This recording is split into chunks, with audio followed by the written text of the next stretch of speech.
সিহঁত দুয়োটাকে একেলগে জুই লগাই দিয়াৰ পিছতো দুয়োটা জীয়াই থাকিল। মাক আৰু দেউতাকৰ কথা শুনি হতবাক হৈ পৰিছিল ময়ূৰ।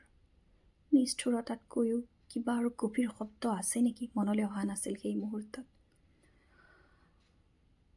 স্কুলীয়া জীৱনত এক হোৱা দুয়ো, ময়ূৰ আৰু সৃষ্টি, এটা দিনো কাজিয়া নকৰাকৈ নাযায়, অথচ ইজনে সিজনক নেদেখিলে থাকিবও নোৱাৰা। দুয়োকে কোনোৱে বুজিব নোৱাৰে। আচলতে দুয়োৱে বুজিব নোৱাৰে সিহঁত আচলতে কি। ডাঙৰ হৈ কলেজ গৈও একেটাই অৱস্থা, কিন্তু সকলোৱে জানে আৰু মানেও যে দুয়োকেই মাত্ৰ ভাল পায়, ইজনে সিজনক এৰি অসম্পূৰ্ণ।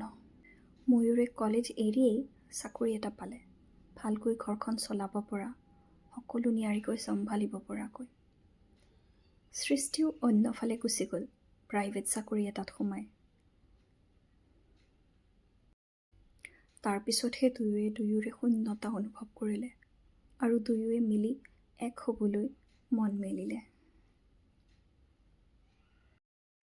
ময়ূৰে ঘৰত কথাটো ক'ব বুলি ঠিক কৰি সৃষ্টিক মাতিলে নতুনকৈ লোৱা ঘৰটোত।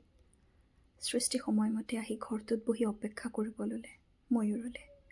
কিন্তু ময়ূৰ নাহেহে নাহে। গুচি যাবলৈ যেতিয়া ওলাল, দেখে যে বাহিৰৰ পৰা কোনোবাই দুৱাৰখন বন্ধ কৰি দিছিল। এতিয়াহে মন কৰিলে যে গোটেই ঘৰটো কেৰাচিনৰ গোন্ধত বিয়পি আছে। আচৰিত হ'ল যে ময়ূৰে এয়া কি কৰিছে। চাওঁতে ভাবোঁতে গোটেই ঘৰটো জুইয়ে আগুৰি ধৰিছে। ময়ূৰ সেই সময়ত আহি পাই জুই দেখি পাগলৰ লেখীয়া হ'ল। সি বুজিও পোৱা নাই কি হ'ল, কি কৰিব এতিয়া। সৃষ্টি যদি ভিতৰত আছে, ফোনত ইমানটা মিছড কল, সি অহাৰ ৰাস্তাত আজি কিবা এটা এক্সিডেণ্ট হৈছিল কাৰণে ৰাস্তাটো বন্ধ হৈ পৰিছিল আৰু খুব হুলস্থুলৰ কাৰণে ফোনটো চোৱাও নাই।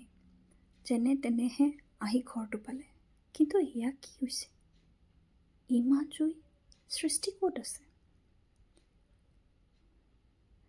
সি মাত্ৰ হুলস্থুলহে শুনিছে, একো দেখা নাই। তাৰ টোপনি আহিছে নেকি? কি হৈছে একো ধৰিব পৰা নাই যে। পানীৰ মাত নে মানুহৰ মাত, নে কিবা ফুটি ফাটি থকাৰ শব্দ, নে কি? মাত্ৰ পুৰা গোন্ধ এটা। কি জানো সপোন দেখি আজি ৰাতিপুৱা সাৰ পালোঁ বুলি ময়ূৰ অফিচলৈ ওলাই গ'ল। অফিচত ভাবি থাকিলে কিনো হৈছে, সকলো সলনি, পুৰণি মানুহবোৰো নাই। মনালিছাক লগ পাই কথাটো ক'লে যে মোৰ আজি কিবা ভাল লগা নাই, বেয়া সপোন এটা দেখি সাৰ পালোঁ। মনালিছাই যেতিয়া ক'লে যে 2 বছৰৰ পিছত অফিচ আহিছা, যেতিয়া বেলেগটো পাবাই। ৰাতিপুৱা আগৰে অভ্যাসবশতঃ উঠি গা ধুই ফ্ৰিজৰ পৰা ব্ৰেড আৰু জেম লৈ গাখীৰ এগিলাচ খাই কাকো মাত নিদিয়াকৈ অফিচ গুচি আহিছে। কোনো একো কমি নাপালে। ঘৰৰ মানুহক ফোন কৰি জনোৱাত অফিচ আহি পালে আৰু ডক্টৰৰ ওচৰলৈ লৈ গ'ল ময়ূৰক। ডক্টৰে ক'লে যে সকলো ঠিকেই আছে। উভতি আহোঁতে সৃষ্টিৰ কথা সোধোতে তাই নিজৰ ঘৰত আছেগে বুলি ক'লে মাকে। লাহে লাহে সকলো নৰ্মেল হ'ল।